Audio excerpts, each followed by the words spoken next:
1 grau correção. 2.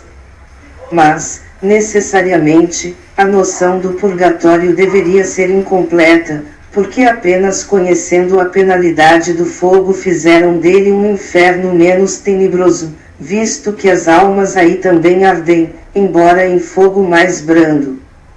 Sendo o dogma das penas eternas incompatível com o progresso, as almas do purgatório não se livram dele por efeito do seu adiantamento, mas em virtude das preces que se dizem ou que se mandam dizer em sua intenção. E se foi bom? O primeiro pensamento, outro tanto não acontece quanto às consequências dele decorrentes, pelos abusos que originarão. As preces pagas transformarão o purgatório em mina mais rendosa que o inferno. 1. O purgatório originou o comércio escandaloso das indulgências, por intermédio das quais se vende a entrada no céu. Este abuso foi a causa primária da reforma, levando Lutero a rejeitar o purgatório. 2 graus correção. 4.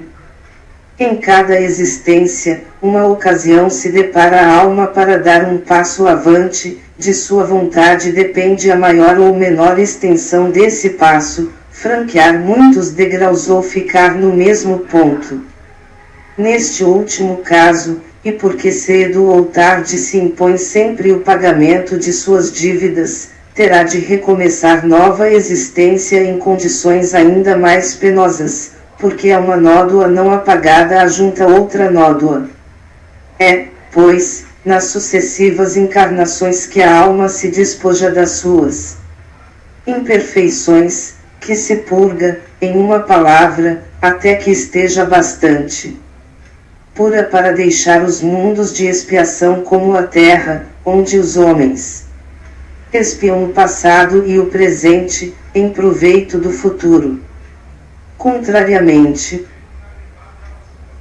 porém, a ideia que deles se faz, depende de cada um prolongar ou abreviar a sua permanência, segundo o grau de adiantamento e pureza atingido pelo próprio esforço sobre si mesmo.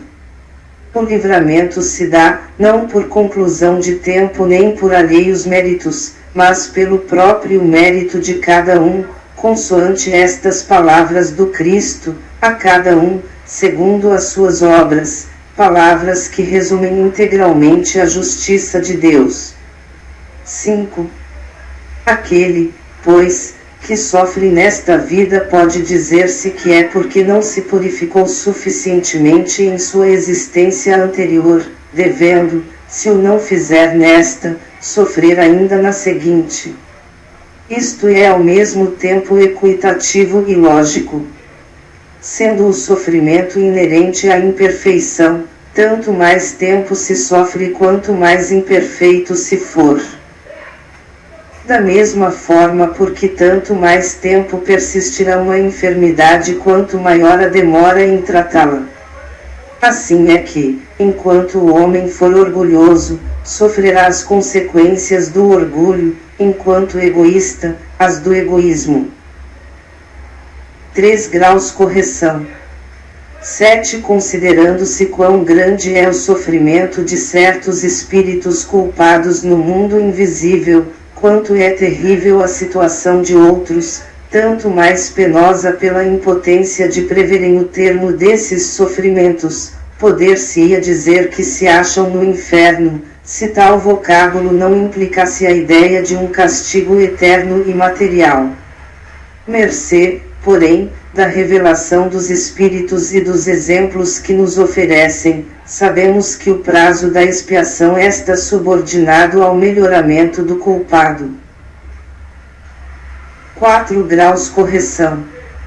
8. O Espiritismo não nega, pois, antes confirma, a penalidade futura.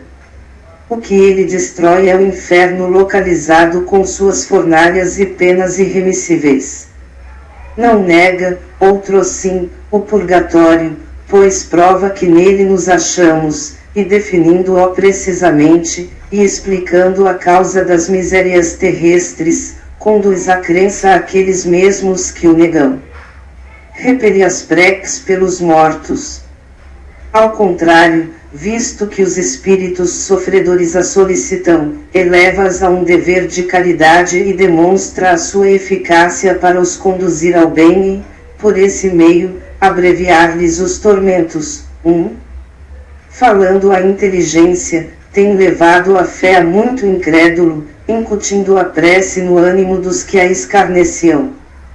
O que o Espiritismo afirma é que o valor da prece está no pensamento e não nas palavras, que as melhores preces são as do coração e não dos lábios, e, finalmente, as que cada qual murmura de si mesmo e não as que se mandam dizer por dinheiro. Quem, pois, ousaria censurá-lo? 1. Vede o Evangelho segundo o Espiritismo, capítulos Desviação da prece. 5 graus correção. 9 Seja qual for a duração do castigo, na vida espiritual ou na terra, onde quer que se verifique, tem sempre um termo, próximo ou remoto. Na realidade não há para o espírito mais que duas alternativas, a saber, punição temporária e proporcional à culpa, e recompensa graduada segundo o mérito. Repeliu o Espiritismo a terceira alternativa, da eterna condenação. O inferno reduz-se à figura simbólica dos maiores sofrimentos cujo termo é desconhecido. O purgatório, sim, é a realidade. A palavra purgatório sugere a ideia de um lugar circunscrito, eis porque mais naturalmente se aplica à terra do que ao espaço infinito onde erram os espíritos sofredores, e tanto mais quanto a natureza da expiação terrena tem os caracteres da verdadeira expiação.